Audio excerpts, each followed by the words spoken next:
जोस सारामागो ने कहा था, यह आर्थिक शक्ति ही है जो राजनीतिक शक्ति का निर्धारण करती है और मौजूदा समय में वैश्विक पटल पर इसकी छाप भी बखूबी देखी जा सकती है। जहां कभी अमेरिका को दुनिया का मुखिया माना जाता था, वहां अब चीन शक्ति के केंद्रीकरण को अपनी ओर मोड़ रहा है। पड़ोसी देशों को आर्थिक सहायता के भंवरजाल में फंसाकर चीन वैश्विक भू राजनीति में अपनी दशा और दिशा को सुदृढ़ करने की कवायद में जुटा हुआ है। इसी कड़ी में उसके सहयोगी और पड़ोसी देश पाकिस्तान के प्रधानमंत्री शहबाज शरीफ चीन पहुंचे थे। इस दौरान दोनों देशों के शीर्ष नेतृत्व के बीच कई अहम मुद्दों पर बात हुई, जिसमें चीन पाकिस्तान आर्थिक गलियारे के उन्नयन और दूसरे चरण में बहु अरब डॉलर की परियोजना के उच्च गुणवत्ता वाले विकास को आगे बढ़ाने पर आम सहमति बनी। ऐसे में सवाल उठता है कि पाकिस्तानी प्रधानमंत्री के चीन दौरे के क्या मायने हैं, वहीं मौजूदा समय में किस मोड़ पर है चीन पाकिस्तान संबंध। आज के एपिसोड में हम इन्हीं सवालों के इर्द गिर्द अपनी चर्चा रखेंगे, लेकिन सबसे पहले जानते हैं चीन पाकिस्तान संबंध का इतिहास। तो चलिए करते हैं चर्चा की शुरुआत। साल 1947 में आजाद हुआ पाकिस्तान आज भी वैश्विक भू राजनीति में अपनी जगह तलाशने की कवायद में जुटा है। यह मध्य पूर्व और दक्षिण एशिया के चौराहे पर मौजूद देश है। पाकिस्तान तेल संपन्न क्षेत्र के निकट और विश्व के कुछ सबसे महत्वपूर्ण व्यापारिक मार्गों पर स्थित है, जहां से मध्य पूर्व के स्थल रुद्ध देशों तक पहुंचा जा सकता है। भारत से ही जन्मे इस मुल्क का चीन संग गहरा संबंध है। दोनों देशों के रिश्ते के इतिहास पर नजर डालें तो मालूम होता है कि साल 1951 में चीन पाकिस्तान के बीच संबंध स्थापित हुए, जो आगे चलकर एक मजबूत दोस्ती और साझेदारी में तब्दील हुए। आजादी के बाद पाकिस्तान ने शुरुआती दशकों में 2 पूर्ण पैमाने के युद्धों का सामना किया और इस दौरान उसे चीन से समर्थन प्राप्त हुआ, जिसने द्विपक्षीय संबंधों को मजबूती प्रदान की। वहीं कश्मीर मुद्दे पर पाकिस्तान के बदलते रुख के बावजूद चीन का समर्थन और विवादित क्षेत्रों में बुनियादी ढांचा परियोजनाओं को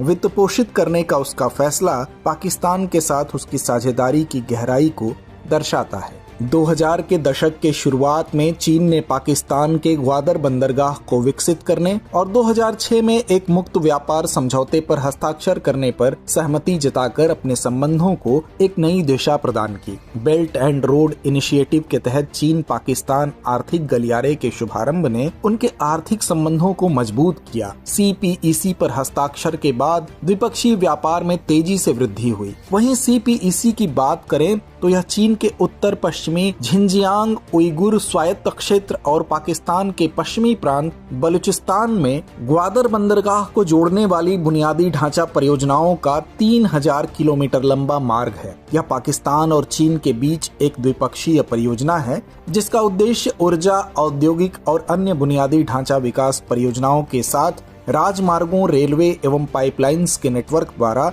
पूरे पाकिस्तान में कनेक्टिविटी को बढ़ावा देना है। यह चीन के लिए ग्वादर बंदरगाह से मध्य पूर्व और अफ्रीका तक पहुंचने का मार्ग प्रशस्त करेगा, ताकि चीन हिंद महासागर तक पहुंच बना सके तथा चीन बदले में पाकिस्तान के ऊर्जा संकट को दूर करने और लड़खड़ाती अर्थव्यवस्था को स्थिर करने के लिए पाकिस्तान में विकास परियोजनाओं का समर्थन करेगा। बहरहाल मौजूदा समय की बात करें तो पाकिस्तान के प्रधानमंत्री शहबाज शरीफ चुनाव जीतने के बाद पहली बार चीन पहुंचे, जहां उन्होंने राष्ट्रपति शी जिनपिंग से मुलाकात की। इस दौरान दोनों नेताओं ने चीन पाकिस्तान आर्थिक गलियारे के उन्नयन और दूसरे चरण में मेगा परियोजना के विकास को आगे बढ़ाने पर सहमति व्यक्त की। हालांकि अंतर्राष्ट्रीय राजनीति के जानकारों की माने तो शहबाज शरीफ की यह यात्रा कई मायनों में खास थी। दरअसल इन दिनों पाकिस्तान आर्थिक संकट से गुजर रहा है। इसके साथ ही देश की आंतरिक राजनीति में भी उथल पुथल का दौर जारी है। ऐसे संकट के समय पाकिस्तान को चीन से मदद की आस है,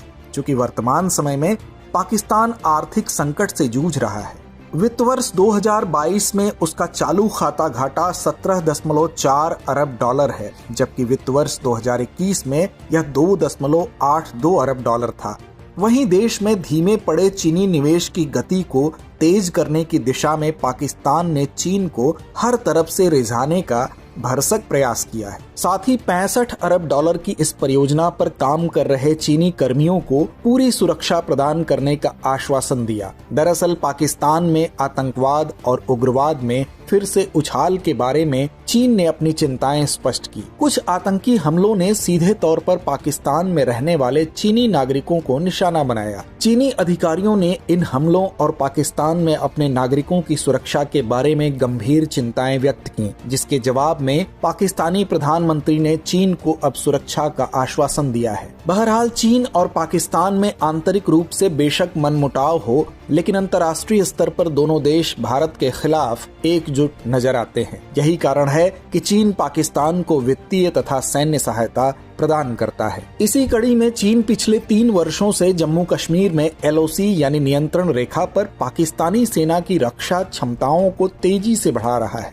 जिसमें स्टील हेड बंकरों का निर्माण और मानव रहित हवाई और लड़ाकू हवाई वाहनों का प्रावधान शामिल है। साथ ही चीन एनक्रिप्टेड संचार टावरों की स्थापना और नियंत्रण रेखा पर भूमिगत फाइबर केबल बिछाने में मदद कर रहा है। हालांकि चीन द्वारा प्रस्तावित आर्थिक गलियारे का भारत शुरू से ही विरोध कर रहा है। पाकिस्तान संग नजदीकियां बढ़ाकर जहां चीन भारत को घेरने का प्रयास करता है, तो वहीं दूसरी तरफ भारत कूटनीतिक स्तर पर इस समस्या का तोड़ निकाल लेता है। इसे ऐसे समझिए कि जहां चीन पाकिस्तान के ग्वादर पोर्ट के जरिए भारत की समुद्री सीमा के करीब आना चाहता है, तो वहीं भारत ईरान के चाबहार पोर्ट के रास्ते उसको कड़ी टक्कर दे रहा है। बहरहाल चीन पाकिस्तान की दोस्ती के पीछे दोनों के अपने अपने स्वार्थ हैं। जहां चीन की छाया में पाकिस्तान अपने आर्थिक हितों को साधने में जुटा है, तो वहीं दूसरी तरफ चीन हमेशा से कोशिश करता रहा है कि वो भारत से सीधा ना टकराए और पाकिस्तान के जरिए भारत को दक्षिण एशिया में उलझाए रखने में कामयाब हो जाए।